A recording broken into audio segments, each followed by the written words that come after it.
Terima kasih pemirsa, Anda masih bersama kami di obrolan Karebosi jelang Natal dan Tahun Baru 2023. Saya kembali ke Pak Pendeta Adri. Pak Pendeta, untuk tema Natal tahun ini seperti apa dan apa maknanya? Ya, tema Natal kali ini Natal tema bersama umat Kristiani dan Katolik. Itu selalu bergantian. Katolik tahun ini misalnya, kemudian tahun depannya Kristen. Nah, tema kali ini memang agak sedikit unik ya. Maka kembalilah mereka ke negerinya melalui jalan lain. Nah, ini tema ini berkisah tentang orang Majus ya, kita Majusi ya, kita. Jadi mereka itu datang dari timur, dari satu negeri timur. Nah, mereka ini ahli-ahli arkeologi yang melihat bintang, astronomi ya, melihat bintang dan mereka itu luar biasa sekali meneliti bintang yang luar biasa satu demi satu. Dan ketika mereka sementara meneliti bintang-bintang, mereka terkaget melihat ada satu bintang itu yang tidak pernah ada dan akan datang. Mereka melihat itu akan datang. Lalu mereka menyelidiki apa makna daripada satu bintang yang tidak mereka catat. Dan justru ketika mereka menyelidiki, wah, rupanya bintang itu menandakan akan lahirnya seorang raja. Nah, raja di satu negeri. Jadi mereka ingin sekali bahwa di tempat bintang itu bersinar di situ akan lahir seorang raja. Nah, mereka meninggalkan negeri mereka dengan menaiki unta ya, dan mereka membawa bekal, mereka membawa emas, kemenyan, karena mereka tahu bahwa yang akan lahir ini raja. Jadi mereka biasa membawa persembahan mur, kemenyan, dan mazmur dan kemenyan. Jadi mereka ikuti bintang itu dan tibalah mereka ketika bintang itu berhenti, mereka tiba di satu tempat di Bethlehem, itu di satu kandang, di kandang domba itu. Baru mereka tahu, oh ada seorang bayi yang lahir di situ. Nah, baru mereka datang dan bintang itu pas berhenti di situ. Dan mereka, tapi sebelum mereka bertemu dengan bintang itu, mereka singgah di Herodes. Mungkin ceritanya tahu Raja Herodes yang berkuasa waktu itu. Dan mereka tanya ke raja bahwa kami ini melihat bintang. Dan bintang itu menandai akan lahirnya seorang raja. Gitu, raja yang agung. Nah, Herodes ini kan kaget, dia seorang raja. Waduh, kalau ada raja yang datang itu gimana? Gimana nasib saya sebagai seorang raja di sini? Nah, lalu dia bilang, oke lah kalian pergi melihat, kalau kalian sudah ketemu, kembalilah kepada aku dan sampaikan kepada saya supaya saya juga bisa pergi menyembah raja itu. Nah, jadi mereka telah bertemu, mereka ya rencananya mau kembali menyampaikan kepada Herodes, tetapi malaikat Tuhan dalam mimpi mereka mengatakan, jangan kalian kembali ke situ, pulanglah ke jalan yang lain, ke negerimu. Jadi ambil jalan yang lain. Nah, jadi tema ini ingin mengangkat bahwa perjumpaan dengan raja itu, bayi Yesus itu merubah mereka punya orientasi ya. Nah, itulah sebabnya kalau kita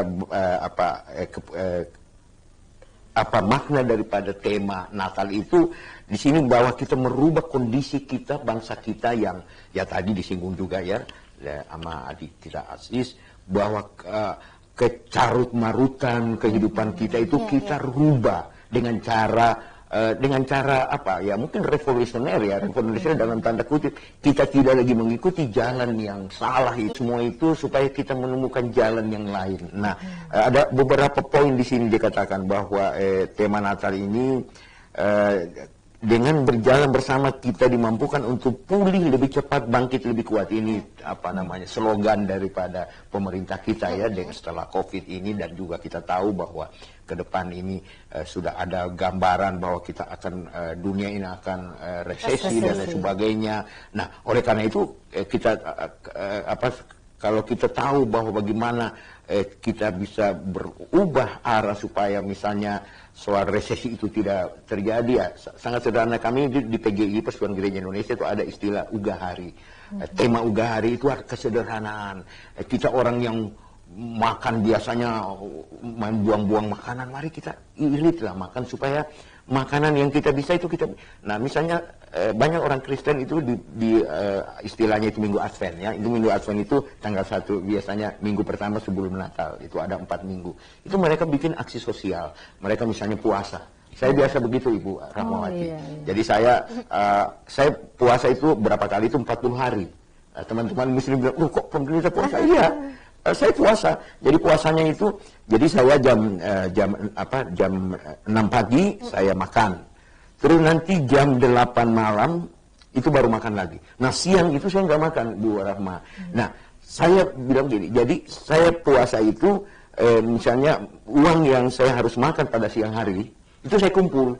Jadi saya hitunglah katakanlah 35.000 satu hari, satu kali makan siangnya. Saya kumpul, jadi selama 40 hari saya berpuasa, saya kumpul. Nah, uang itu saya bawa sedekah lah kalau teman-teman muslim ya. Saya cari, ada pemulung-pemulung itu beberapa kali saya datang bawa. Aduh, mereka senang sekali. Dan saya tidak bilang saya dari mana, saya bilang saya ingin membagi berkat untuk ibu-ibu anak. Waduh, senang sekali. Dan saya ya sayangnya itu mereka sudah digusur karena mereka tinggal di tanah orang. Saya pergi ke situ lagi, aduh sedih sekali mereka sudah tidak ada. Nah, jadi bagaimana khususnya dengan COVID ini ya, kita bangkit kembali, bagaimana kita merubah cara-cara kalau dulu itu ya soal kebersihan ya. Saya senang sekali dengar dari teman-teman muslim itu kebersihan adalah bagian dari iman. Nah, saya pikir ini soal COVID juga untuk kita kembali, itu soal kebersihan. Kadang-kadang kan kita ini sembarangan ya, kita tidak cuci tangan, makan dan sebagainya.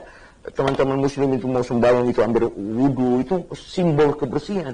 Nah, saya pikir ini juga kita COVID ini mengingatkan kita bagaimana kita harus hidup lebih bersih, bagaimana hidup lebih lebih taat dan sebagainya.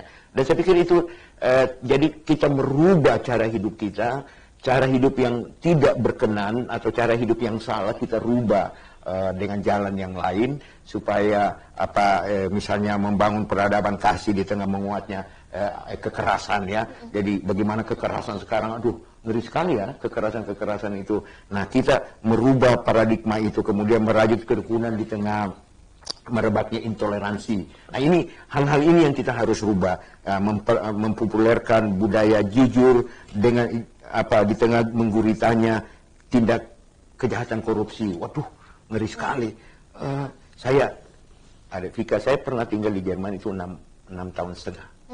Itu selama saya 6 tahun setengah, saya tidak pernah dengar orang itu ditangkap korupsi.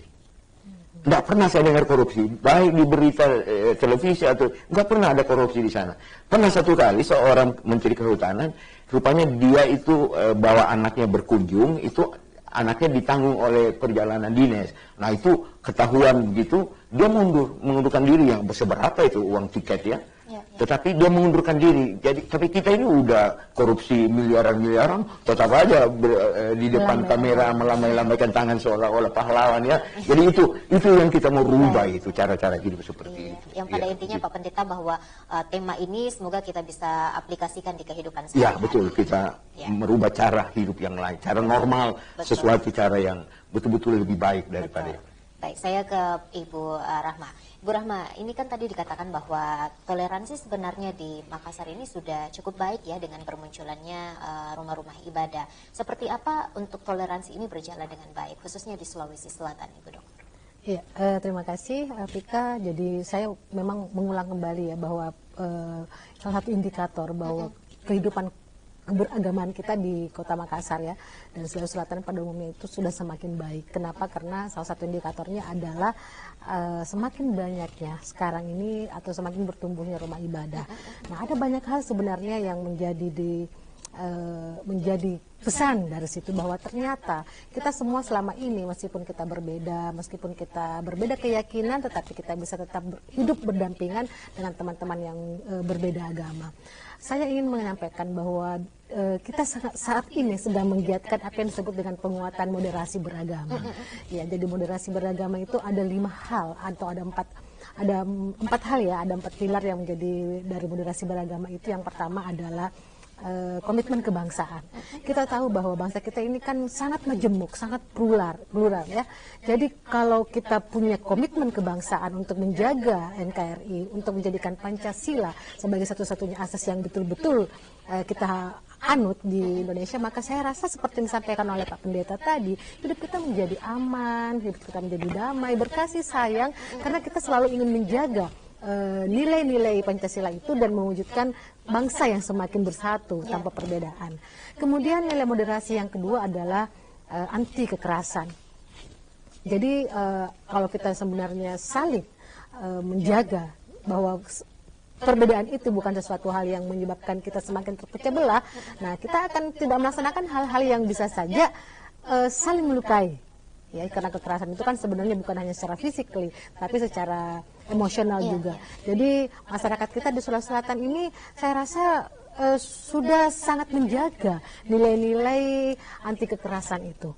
Dalam artian kalau mereka tidak memberikan bulian atau tidak melakukan hal-hal yang bisa menyinggung perasaan, itu sudah sangat baik untuk bisa menjaga hubungan atau interaksi sosial yang ada di masyarakat. Dan itu sekali lagi bahwa kita bisa melaksanakan ibadah itu dengan baik meskipun di tengah-tengah perbedaan yang semakin plural. Kemudian yang ketiga adalah nilai moderasi beragama, yang berikutnya adalah mengakomodasi budaya lokal. Jadi kita ini di masyarakat Sulawesi Selatan ada si Pakatau, ada si Pakalebi dan si Pakainga. Kalau esensi atau nilai-nilai si Pakalebi itu kita atau si Pakatau dan kemudian si Pakainga itu kita implementasikan dalam kehidupan keberagaman yang sekarang ini, tentu saja kita akan saling menghargai, meningkatkan penghargaan kepada orang lain. Karena si Pakatau itu kan memanusiakan manusia, gitu kan, memanusiakan manusia. Nah, nilai-nilai itu akan mengingatkan kita atau memberikan kita semakin menguatkan kita bahwa kita ini sama, tidak ada yang berbeda.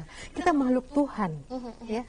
Apapun agamamu, apapun keyakinanmu, kita adalah makhluk Tuhan. Dan kemudian ya mari kita memberikan kebebasan ke masing-masing penganut agama untuk melaksanakan ibadahnya, ya, supaya kita juga sama-sama menuju ke jalan Tuhan. Tadi kalau misalnya Pak Pendeta Andri mengatakan bahwa salah satu temanya ya Pak ya, jadi menuju ke jalan yang lain, ya Pak ya, dan akhirnya nanti melahirkan sebuah pandangan, ya, pandangan bahwa akan ada sosok yang nanti betul-betul akan menjadi cahaya, jalan terang bagi teman-teman di umat Kristiani sesuai dengan tema Natal yang tadi disebutkan oleh Pak Andri. Kemudian yang terakhir adalah toleransi itu sendiri. Jadi toleransi itu akan semakin kuat kalau kita semuanya menyadari bahwa agama yang kamu anut, pemahaman yang kamu anut itu adalah sesuatu yang sebenarnya memperkaya. Nah, moderasi beragama itu kan sebenarnya adalah jalan tengah. Kamu berdiri di antara dua hal dan kamu tidak menganggap bahwa itu adalah sebuah masalah, gitu kan. Kamu berada di tengah-tengahnya.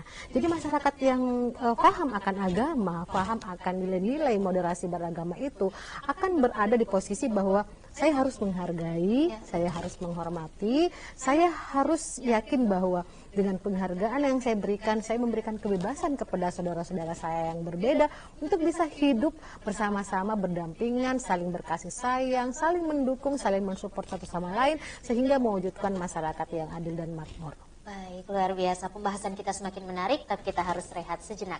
Pemirsa tetap bersama kami di Obrolan Karebosi.